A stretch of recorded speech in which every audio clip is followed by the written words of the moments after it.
All right, what's up there, YouTube? Okay, so today I think I'm going to talk about, I think I figured it out as to why Canon released the RP now instead of releasing it first. There's a lot of people on YouTube today claiming, hey, they should have released this camera first. They should have released the RP first. And I think I know why they didn't. You look at the lens lineup. None of the lenses for the RP, the native lenses, are cheap. They're all expensive. Like really expensive. Nikon, they all said, well, Nikon came out with these bodies and then they came out with cheap lenses. The 24-70 is a cheap, lower quality lens, stuff like that. Yeah, Nikon did the opposite. They released the body more affordable. I think Nikon did a better job because they released the Z6. If anything, I think the same reason why Canon released the EOS-R first is the same reason why Nikon released the Z7 first. Because the Z7 was the more expensive version, way more expensive than the Z6, and they should have released the Z6 first. But if they released the Z6 first, they wouldn't have sold any Z7s. If they released the EOS-RP, they wouldn't have sold any Rs, right? They would have sold a whole lot less Rs. A lot of people bought this EOS-R not knowing that they were going to come out with the RP later that was going to be lower priced. But they also had to cripple the RP because they couldn't have it be competing with the R. And if they released the RP first and didn't have those features that 1080 24p, it's that everything shot 99.9% of movies are shot at 24p. It's more cinematic. When people make videos, they like to shoot videos, weddings and events and everything in 24p. That's what we shoot in, is 24p. I do a lot of my videos, vlogging videos in 30p because I don't care about the motion, the live look, because it's live. It's basically me holding the camera. Like right now I'm shooting at 24p, 4K, 24p with autofocus. And that's the other thing. They left off the dual pixel autofocus because they didn't want to compete with their EOS-R. They couldn't compete with their own camera. They knew they were going to come out with the RP. I think they knew they were going to come out with the RP and with the R when they released the R. I don't think the RP was them scrambling to come out with a camera that was lesser quality, that was cheaper, because the sales were low on the RP, on the R. I think they knew the sales were going to be low on the R, but they had to come out with a camera that had less features. They could not release the RP first because it would have gotten completely trashed on the internet. You had Nikon coming out with the Z6 and Z7, which are far superior cameras. Both of them, the Z6 is far superior to the EOS-RP. It's a superior camera. It has, I'm shooting with it right now. It has in-body image stabilization, 422 10-bit output. They're adding IAF to it. It has a much more robust memory card. It has a better viewfinder. It has a better screen on the back. It has full autofocus in 4K. It's not crippled. The 1080p isn't crippled. The 1080p goes up to 120 frames per second. It looks fantastic.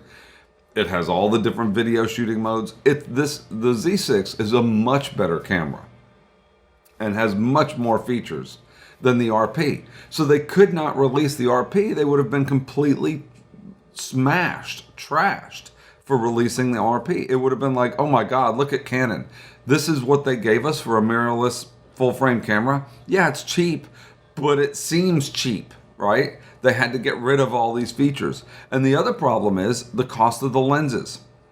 Right from day one, the cost of the native lenses for the EOS-R, I forget what they're called, RFs or whatever, their lenses are very expensive, right? So they could not release a consumer level camera, prosumer, $1,000, $1,300 camera, and have lenses that started at like $2,000, $2,500. That nobody would have bought the lens. They would have been like, we can't even include a kit lens. Look, the kit lens they had to include, the only kit lens that they're including with that is with an RF adapter. It's their older lens for their EF mount with an adapter. That's their kit lens. I mean, that's not even a kit lens. The Z6 kit lens is the 24-70. And it's a native lens. And it doesn't have focus breathing for video. It's actually a pretty decent lens. But they couldn't do that with the EOS-RP because they didn't have a $700, $800 lens to go with it. They don't have a native lens that will go with it. So they had to come out with another thing. So that would be another talking point for the YouTubers is, oh my God, it doesn't even have lenses, and the lens that's included is an older lens, and blah, blah, blah. See, they would have attacked it big time. It would have been just completely trashed.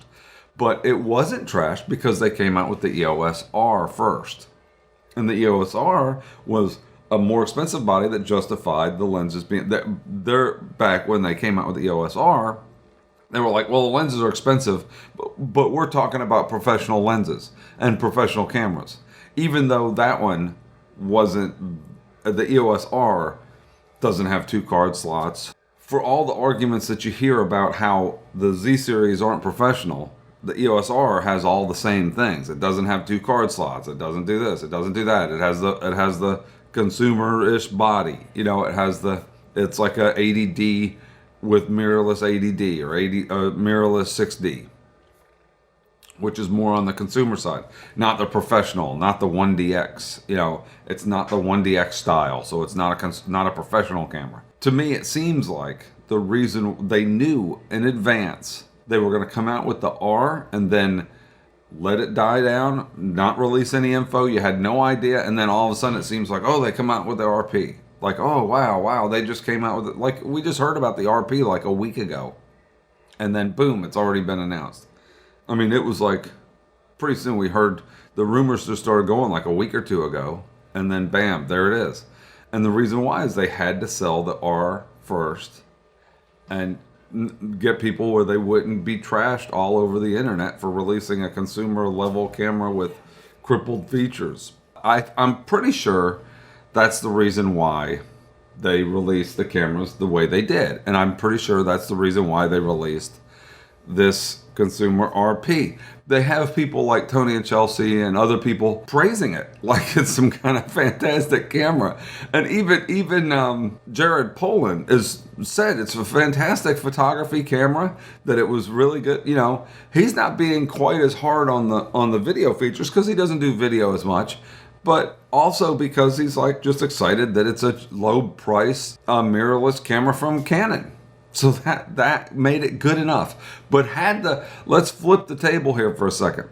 Let's imagine that they did not release the R, and all you had was the RP and the expensive lenses and the kit lens. They would have been completely trashed on the internet. Oh, this is the worst thing ever. You got Nikon, look at this. You got Nikon releasing professional cameras, more professional than this.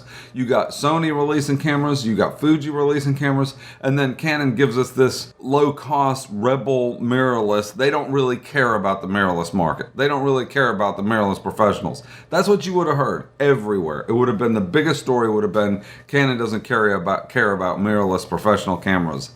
They released this consumer grade camera with no 1080 24p and no dual pixel autofocus in 4K and no IBIS, and I mean the list would have piled up. But because they released the R first, oh, this one doesn't look so bad because it's, you know, hey, they have the R if you want to go professional, which isn't professional. It lacks a lot of features too. I've discussed them on here. But I mean, no IBIS and crop in 4K, and the dual pixel autofocus doesn't work as good as it does on their C series of cameras and stuff like that. I'm almost thinking that they did that on purpose also, that they didn't make it as good because they're trying to keep from competing with their cinema line of video cameras.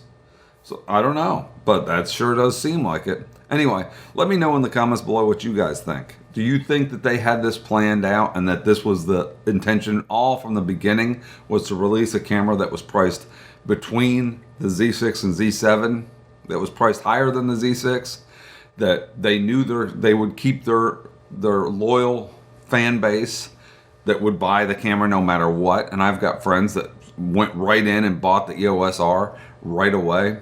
And that for the rest of them that were on the fence and didn't want to buy, they knew that later on they could come out with the RP at a really good price and cripple it, and still people wouldn't complain so much because the price was so much lower, and that they'll be like, well, it's only $1,000, only $1,300.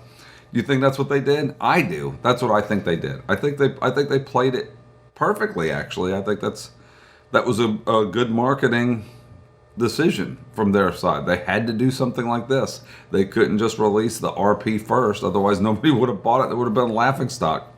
It wouldn't have been a good move at all. They had to do it the way they did it. What do you think? Comment below.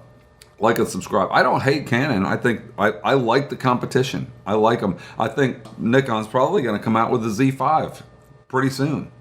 They're going to come out with a Z5, and I hope that it's similar to the Z6, but not quite as much, you know, and maybe lose something like the headphone jack, which would be bad, but it wouldn't be too bad because you could still come off HDMI out. Maybe don't have HDMI 422 out through the HDMI port. You know, a couple things like that. You know, make it their consumer version of the Z6, but make it a Z5 with a few less features, but don't cripple it. In other words, give you 1080 24p, but maybe not 1080 120, right? Give you 4K at 24p, but maybe not 4K at 30, right? Maybe do 4K 24p only and still have autofocus. So it's not crippled. You could still use the 1080 or 24p. So that wouldn't be as crippling as removing 1080 24p to me, right? You just removed 1080 60p and 1080 120, but it has 1080 24. So you can still use it like I'm shooting at 24p right now in 4K. I don't know. Tell me what you think. What do you guys think? Comment below. Let me know what you think. Like and subscribe if you like the video, and let's talk about it.